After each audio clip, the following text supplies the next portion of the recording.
Hey y'all, it's Natalie, and I want to wish Miranda Weber a happy 40th birthday. We are celebrating her today with her 3,000 YouTube subscriber hop, and it's her 40th birthday. So make sure to check out her link down below. She's doing a giveaway. She has challenged us to use 4 of things on our layouts today in honor of her 40th birthday. So I am using these 4 photos, and I have chosen 4 different colored papers from Spectrum Sherbert Collection by 49th and Market, and I'm going to create a page with that. So I'm going to do I guess you'll call it a grid, a quadrant, if you will, layout. So I have these 4 photos. These are taken in the last day of school of 2nd grade for my little guy. He actually just finished 3rd grade, but I hadn't scrapped these yet. So I decided to embellish around the squares with the same color ink. So I'm kind of starting in the middle because I don't want the ink to be too bright. I want it to really be soft around the edges of the square. So I start it in the middle where you won't be able to see it and bring the ink out just in a square pattern so that it peeks out around the edges of each of these 4 colored squares. And I am using picked raspberry there for the pink. I'm using wild honey for the orange, and then those are 2 distressed oxides. And then the blue and the cool colors, I'll use Catherine Pooler. I think this is Juniper Breeze, and then the green is going to be Lime Ricky, because I didn't have the proper distressed oxides that perfectly matched that. And in this blue still doesn't match perfectly, but I kept it really light, so it matches well enough.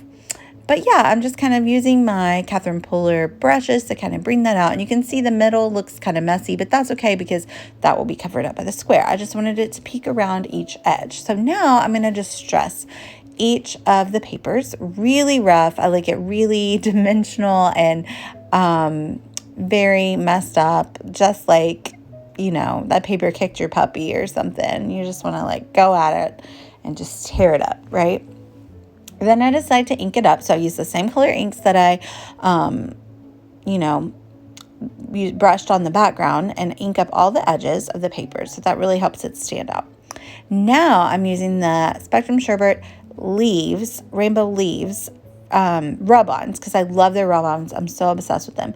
So I just picked out a few different ones in each of the 4 colors.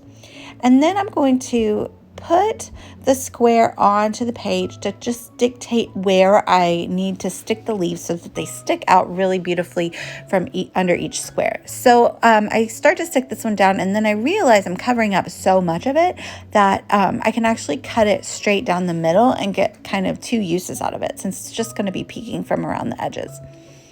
So again, don't be afraid to put it back on there multiple times, because you would like to be able to see exactly where you're putting it. You don't want it to cover up too much. And I love using these rub-ons. They go beautifully over pretty much anything. I put them over gesso all the time. I did not gesso onto this page. I just put the ink directly onto the white cardstock. So it went on really nicely.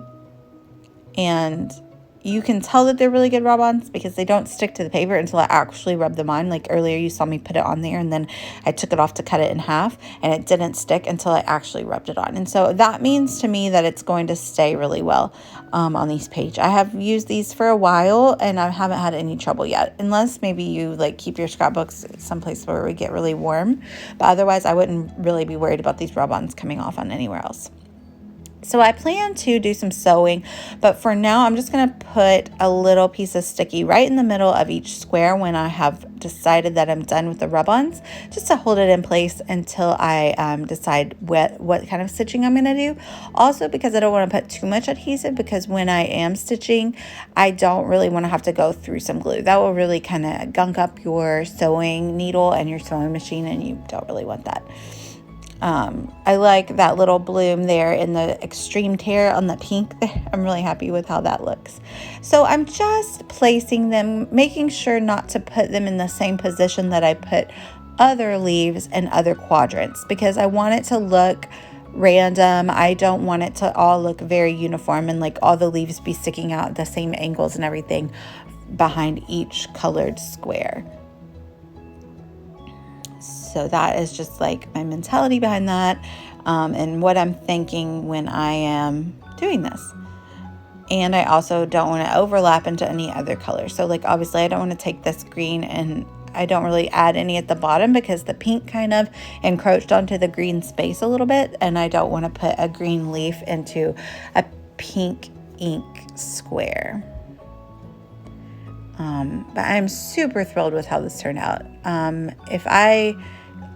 If you tell me right now one thing to buy from the Cherry on Top store, I'm going to tell you something from the Spectrum Sherbet collection by 49 Market, because it's so gorgeous, all of it. And you really only need like the tiniest bit to inspire you to create a beautiful layout just with like the littlest bit. And so obviously I'm going to hoard this forever. As I do. So there's a whole hop going on to help celebrate Miranda today, so make sure you check out the hop lineup down below. You probably came here from somebody else's page, but I love joining in on these. They're super fun, and I would love it if you'd like and subscribe to my channel. I'm hoping to hit the 1,000 marks pretty soon so I can have a hop. So there you can see I went around 2 times on each square and sewed around the edges, and now I'm just kind of like picking up the distressed edges and ruffling them up a little bit to give it additional dimension and interest, because I really like it to look rugged. And then I'm going to stick each of the photos back on. He has lime green shirt on in all the photos, and so I thought, you know, that's kind of like where I was going, grabbing the lime green color and just adding the other ones, and they don't clash. They look really good, I think, together with that. So I used additional papers from the 6x8 collection by Spectrum Sherbet to cut out coordinating little tags with each of the colors. And then I sewed around them with the white thread as well. And then I roughed up the edges, and now I'm inking them up.